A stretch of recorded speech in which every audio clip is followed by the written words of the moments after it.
Me siento muy contento de estar en mi iglesia de Southgate nuevamente. Estuve algunas semanas ausente porque estuve visitando las distintas iglesias del Evangelio Eterno y ahora venimos a concluir la serie El firme fundamento de la fe, aquí donde comenzamos. Hemos dado ya 9 temas de esta serie, el firme fundamento de la fe. Y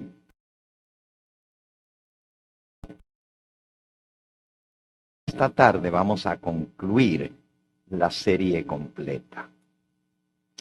Nuestro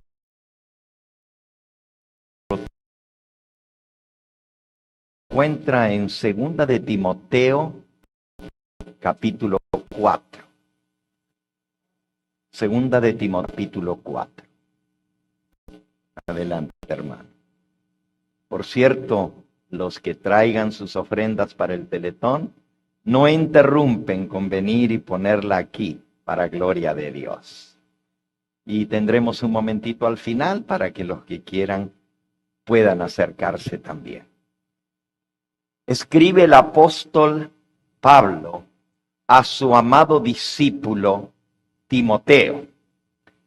Esta carta de 2 de Timoteo se conoce como el testamento del apóstol Pablo, porque fue su última carta que escribió, pero también es como una despedida para su hijo espiritual, Timoteo, a quien él recibió como si fuera su padre, cuando Timoteo tenía tan solo 17 años de edad, y acompañó a Pablo en todas sus giras misioneras, en todos sus viajes, estuvo con él en su prisión, atendiéndolo, y luego Pablo lo dejó para que él visitara las iglesias, ya que él no lo podía hacer porque estaba esperando condena en Roma.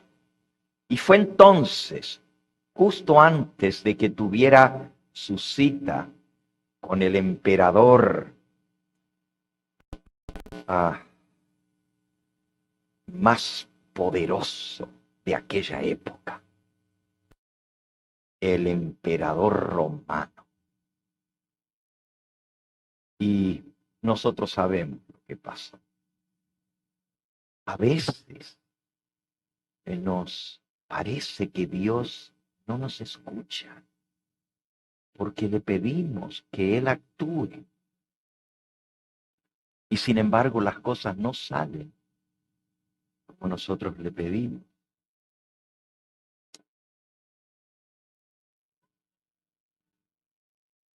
En el caso de Pablo ya había estado prisionero en Roma la primera vez. Presentó su defensa,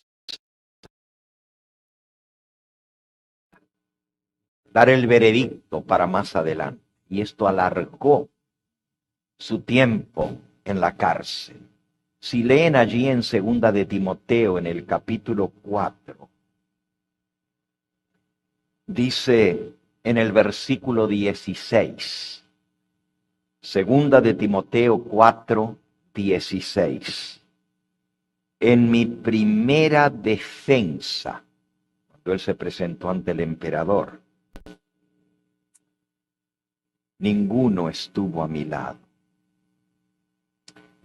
Todos me desampararon.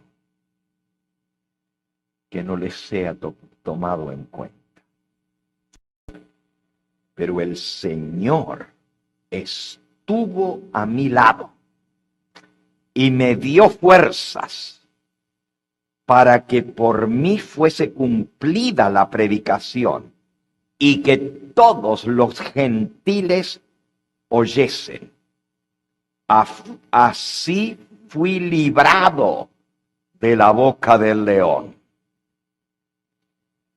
En esa oportunidad podría el César haber dado la orden de su ejecución. Pero Dios le dio de nuevo para presentar su defensa. La corte estaba llena y muchos curiosos habían venido a escuchar, y Pablo tuvo la oportunidad de predicar, como él mismo lo dice aquí: el Señor estuvo a mi lado y me dio fuerzas para que por mí fuese cumplida la predicación, para que los gentiles, los incrédulos, tuvieran la oportunidad de escuchar. Y en esa oportunidad, el apóstol Pablo hizo sentir al emperador romano, que lo estaba juzgando a él, como que era él el que estaba siendo juzgado ante el trono del soberano del universo. Fue una solemnidad su defensa. Y fue tan impresionante como Dios le dio palabras al apóstol Pablo, que el mismo emperador no se atrevió a dictar sentencia. Y le dijo: te voy a volver a escuchar después. Voy a averiguar y vendrás nuevamente ante mi corte. Todas las iglesias estaban orando por el apóstol Pablo. El mismo apóstol tenía la confianza que Dios iba a volver a hacer el milagro. Si se fijan en el versículo que sigue, el 18, declara: y el Señor me librará de toda obra mala y me preservará para su reino celestial. A Él sea gloria por los siglos de los siglos. Amén. Pero aunque Pablo anhelaba ser librado, si ustedes se fijan en este versículo, dice: me preservará para su reino celestial. Él ya sabía que posiblemente la segunda vez, a pesar de todas las oraciones de los que amaban la obra del Señor, posiblemente no saldría con vida. Por eso él escribe en el versículo 6, allí mismo del capítulo 4: porque yo ya estoy para ser sacrificado. El tiempo de mi partida está cerca. He peleado la buena batalla. He acabado la carrera. He guardado la fe.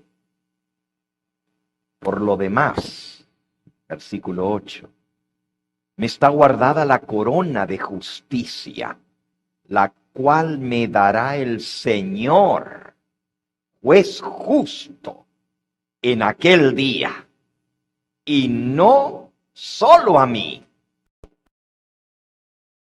sino a todos los que aman su venida. Pablo sabía que no le quedaba poco tiempo, por eso él vuelca todo su amor, pero también toda su amonestación sobre su hijo espiritual, Timoteo, que, como les mencionaba, lo recibió de su madre y de su abuelita. Cuando Pablo fue apedreado en Listra, lo apedrearon de tal manera que lo dieron por muerto. Se hizo un montón de piedras sobre él, estaba todo magullado, su cara desfigurada, hinchada, todo su cuerpo destrozado, sangrando de las pedradas que le habían tirado. Y los que dirigían su ejecución, porque era una ejecución, no era nomás pedreadas porque no lo querían, era para matarlo.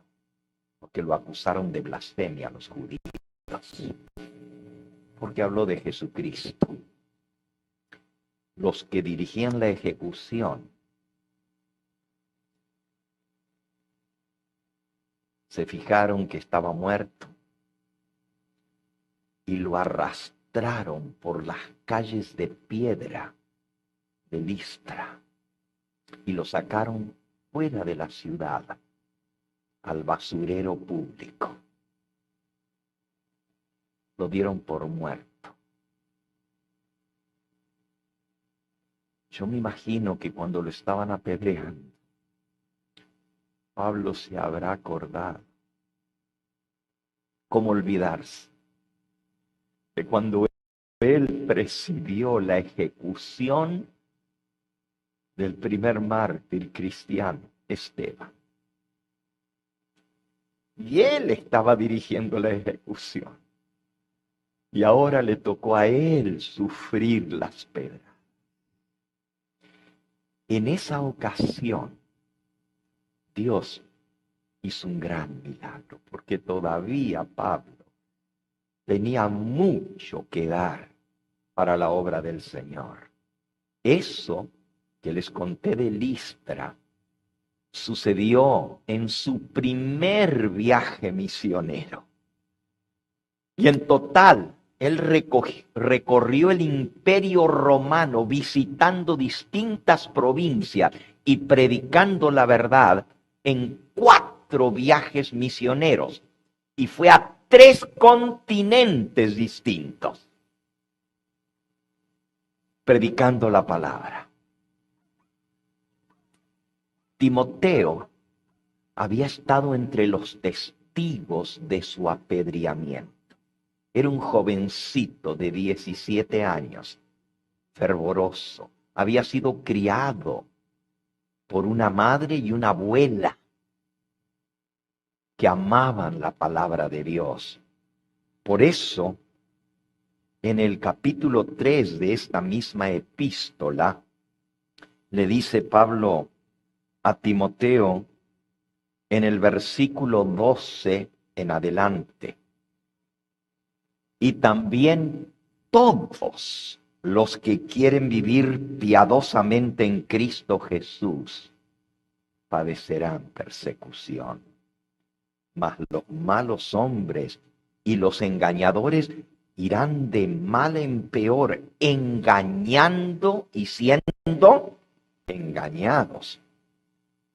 Pero persiste tú, Timoteo, en lo que has aprendido y te persuadiste, sabiendo de quién lo has aprendido, y que desde la niñez has sabido las sagradas escrituras, las cuales te pueden hacer sabio para la salvación que es por la fe en Cristo Jesús.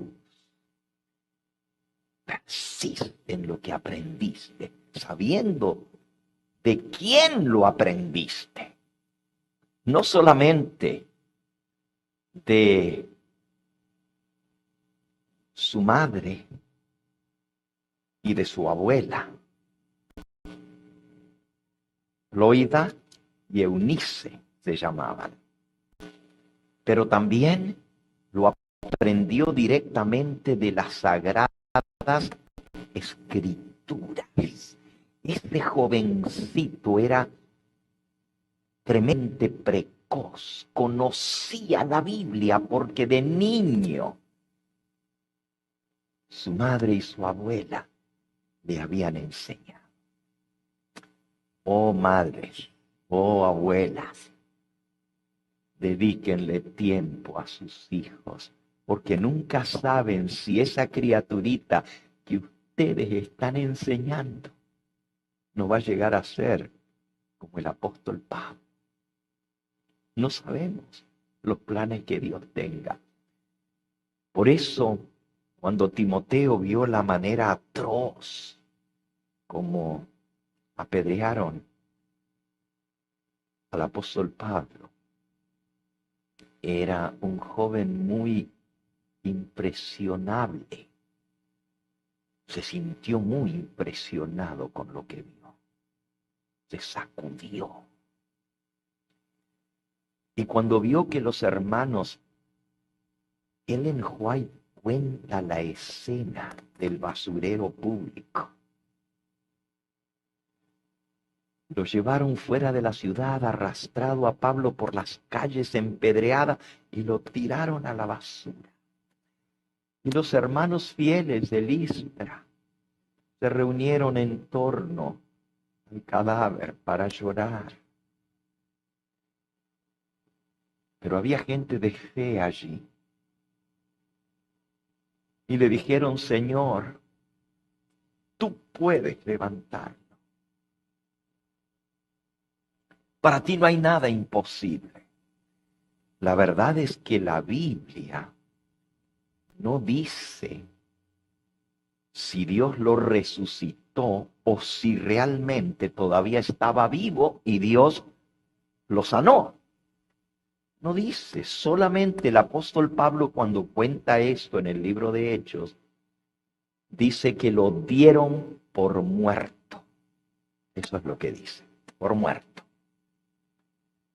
El asunto es que al orar en torno a su cuerpo magullado, de pronto el Espíritu de Dios bajó con poder sobre ese grupito de hermanas, porque la mayoría eran mujeres.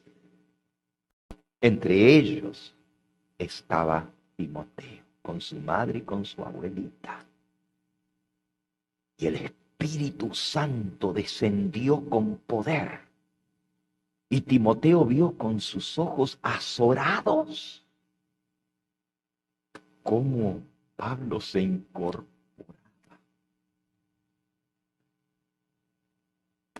No podían creerlo. Verlo levantarse después de estar tan golpeado. Nunca se le fueron las cicatrices de su rostro. Quedaron las marcas por el resto de su vida. Pero Dios le devolvió la vida, le dio la oportunidad de seguir predicando el Evangelio. Por muchos años más. Si él hubiera muerto, y repito, no sabemos, pero una cosa sabemos es que Dios le preservó la vida, o le devolvió la vida. Pero si él hubiera muerto allí, no tuviéramos 14 libros del Nuevo Testamento. El Nuevo Testamento tiene 27 libros. Y si Pablo hubiera muerto en esa primera vez, porque fueron muchas las que casi perdió la vida, pero si él hubiera muerto esa vez, si Dios no lo hubiera restaurado, el Nuevo Testamento tuviera 13 libros en vez de 27, porque 14 los escribió el apóstol Pablo. Y lo que estamos leyendo hoy es su última carta. Después de esta, no escribió ninguna más, porque unas semanas más tarde, el emperador romano dio la orden de ejecutarlo. No lo crucificaron como a Pedro, porque Pedro era judío. Pablo, aunque era judío, era ciudadano del Imperio Romano. Y no permitía la ley que un ciudadano romano fuese muerto con esa muerte atroz que es la crucifixión. Él murió decapitado. Y uno dice, qué horrible, rodó su cabeza, quedó separada del cuerpo. Pero es mucho más misericordiosa que una.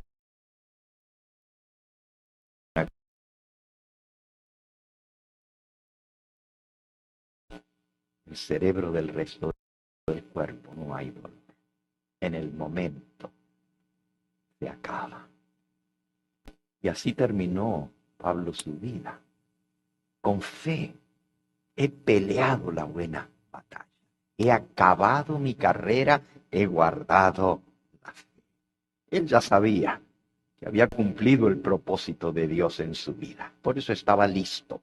Y por eso dijo, me está guardada la corona de justicia, la cual me dará el Señor juez justo en aquel día. Y no solo a mí, sino también a todos los que aman y esperan su venida.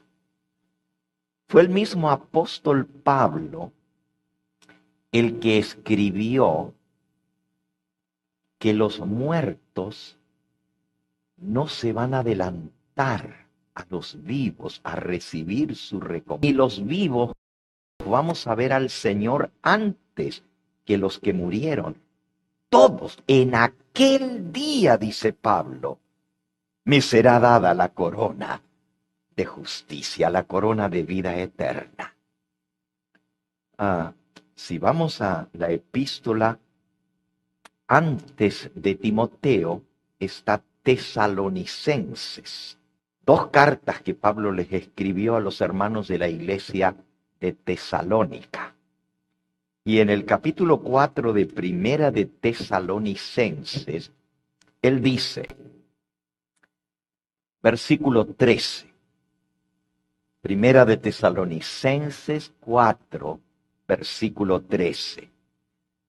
Tampoco queremos, hermanos, que ignoréis acerca de los que duermen, para que no os entristezcáis como los otros que no tienen esperanza. Porque si creemos que Jesús murió y resucitó, así también traerá Dios con Jesús a la vida a los que durmieron en él. Por lo cual, versículo 15, os decimos esto en palabra del Señor, que nosotros, los que vivimos, que habremos quedado hasta la venida del Señor, no precederemos a los que durmieron. Porque el Señor mismo, versículo 16, el Señor mismo con voz de mando, con voz del arcángel y con trompeta de Dios, descenderá del cielo.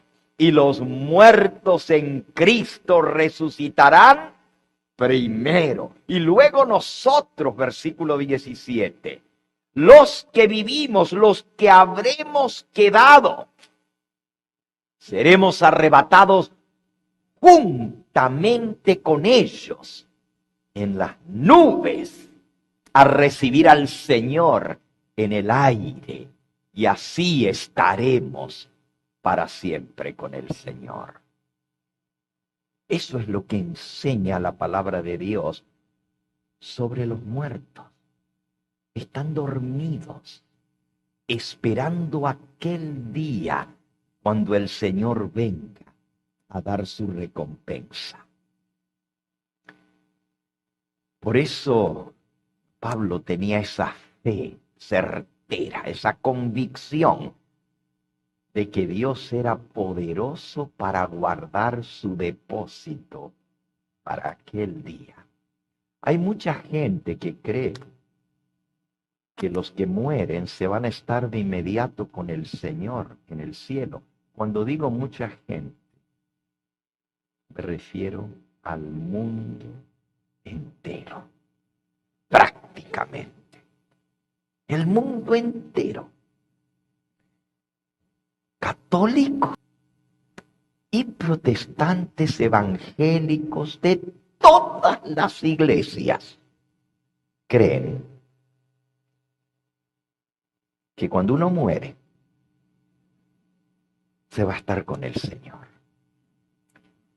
Pablo no creía eso. Y acá acabamos de leer lo que Pablo creía. Estoy listo para mi muerte. El tiempo de mi partida está cercano. He peleado la batalla, he acabado la carrera, he guardado la fe. Por lo demás me está guardada la corona de justicia, la cual me dará el Señor, juez justo, en aquel día. Y no solo a mí, sino a todos los que aman su venida. Él también escribió la epístola del apóstol Pablo a los hebreos. Y en el capítulo 11, si le bajan un poquito porque está zumbando el micrófono, gracias. En el capítulo 11 de Hebreos, él habla de esos hombres de Dios que a lo largo de los siglos fueron fieles a Dios, muchos de ellos hasta la muerte. Dice el versículo 36 del capítulo 11. Otros experimentaron vituperios y azotes, y además de esto, prisiones y cárceles. Fueron apedreados, aserrados, puestos a prueba, muertos a filo de espada, atravesados por lanzas o espadas.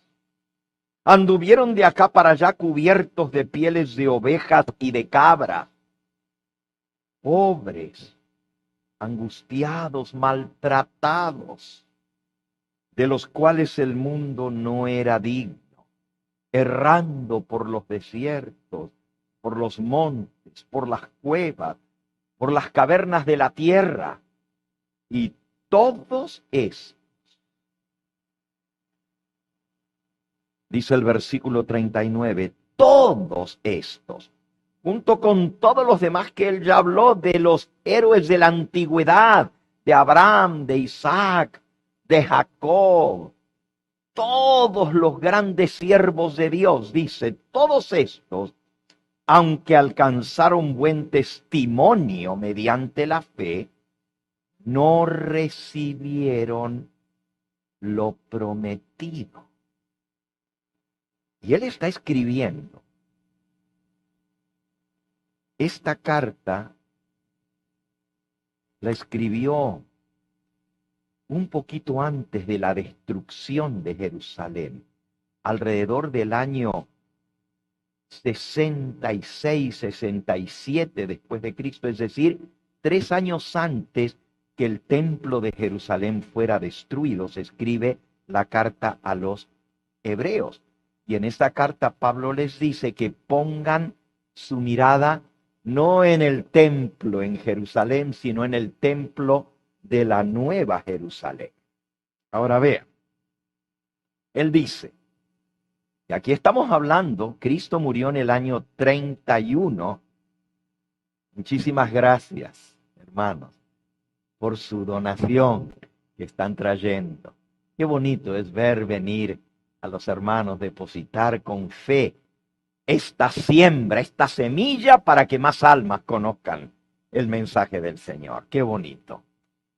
Pues él está escribiendo eso. Cristo murió en el año 31 y esto se está escribiendo en el año 66, 67.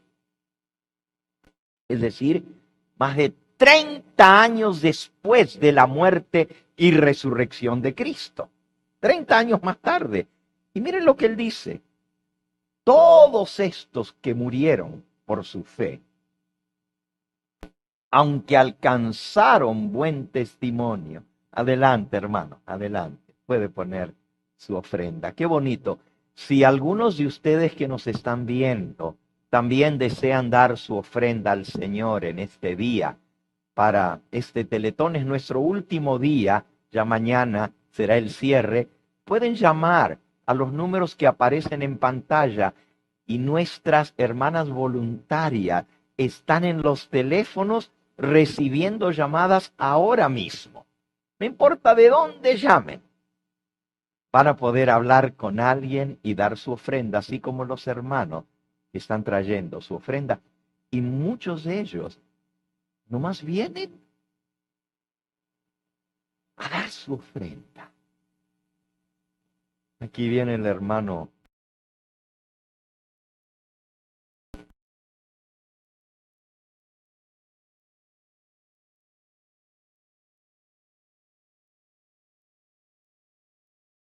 bendiga, hermano. Señor le bendiga. Volviendo al pensamiento del apóstol Pablo aquí, él dice, todos estos hombres de Dios no han recibido aún lo prometido.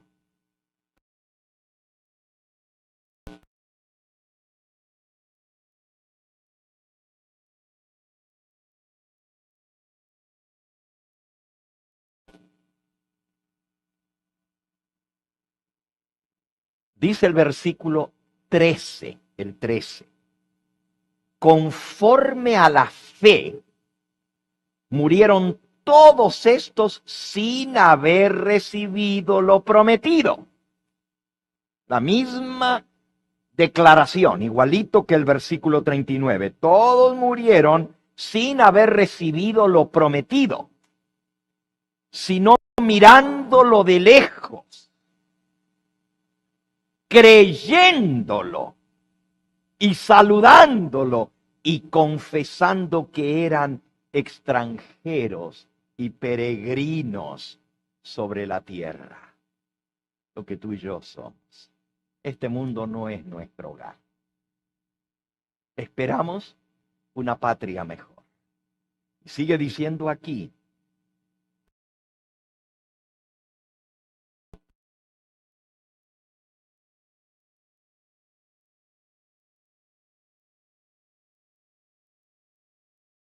entender que buscan una patria. 15. Pues si hubieran estado pensando en aquella de donde salieron, ciertamente tendrían tiempo de volver. Hay muchos hermanos que vinieron de sus países a esta nación. Y aquí están. Y muchos están pensando en su tierra. Si quieren volver, tienen tiempo de volver. Pero miren lo que sigue diciendo aquí. Pero anhelaban, versículo 16, una patria mejor. Esto es la celestial. Por lo cual Dios no se avergüenza de llamarse Dios de ellos, porque les ha preparado una ciudad. Oh, esa era la fe, y es la fe de todo el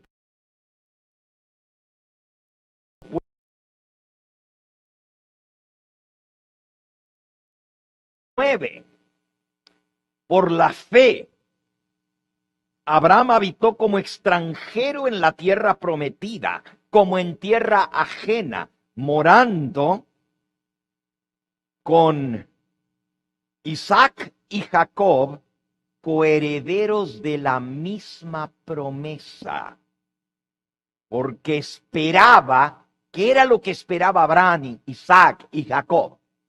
Esperaba la ciudad que tiene fundamento.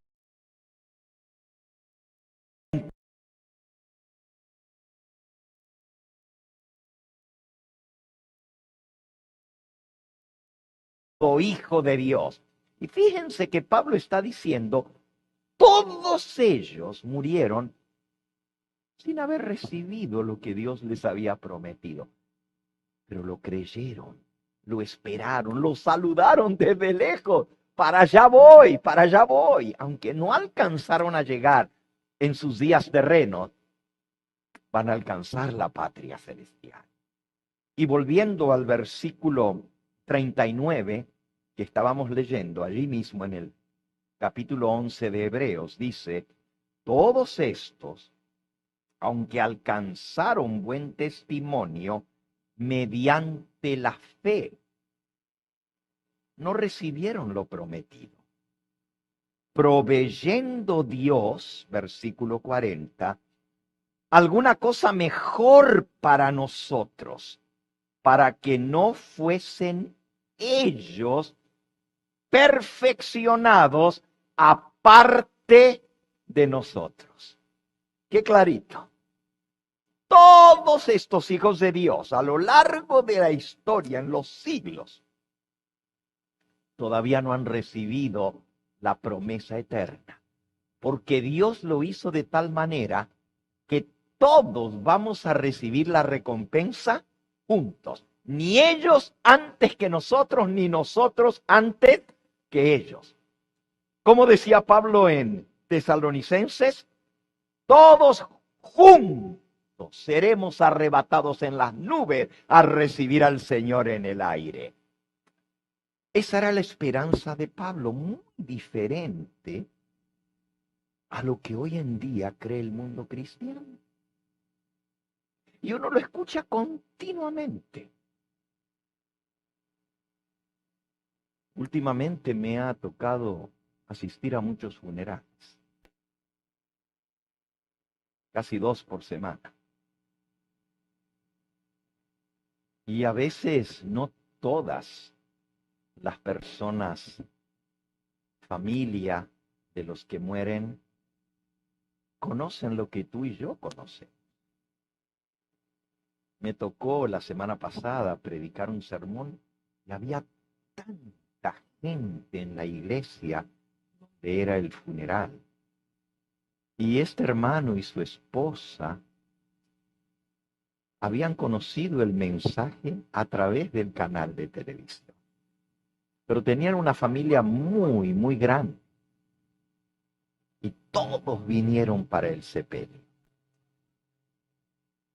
Y la esposa del hermano que falleció me dijo, mire pastor, yo sé que usted viene a consolarnos, a darnos palabras de ánimo, a hablarnos de la esperanza bendita. Esa esperanza está tan firme en mi corazón que mis hijos y mis nietos me dicen, abuela, ¿y por qué tú no lloras? Porque yo sé que lo voy a ver prontito, me dice ella. Y esa fue la misma esperanza que tenía mi esposo al descender al descanso. Él murió en esa misma fe. Y él va a ver al Señor. No necesitamos su consuelo. Y yo le dije, la abracé a la hermana. Y le dije, hermana, todos necesitamos consuelo. Es dura la separación, la partida. Y ella me dijo, mire, pastor, yo le voy a pedir algo. Cuando me pidió que yo tuviera el sepelio, yo le voy a pedir que usted aproveche esa oportunidad porque va a estar toda la familia presente y son más de 100.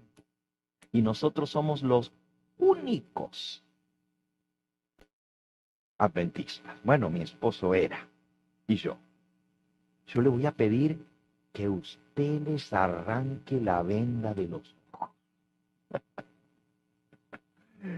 Qué pedido difícil, porque uno va a un funeral a dar un sermón de ánimo, no un sermón controversial. Arrancar la venda de los ojos.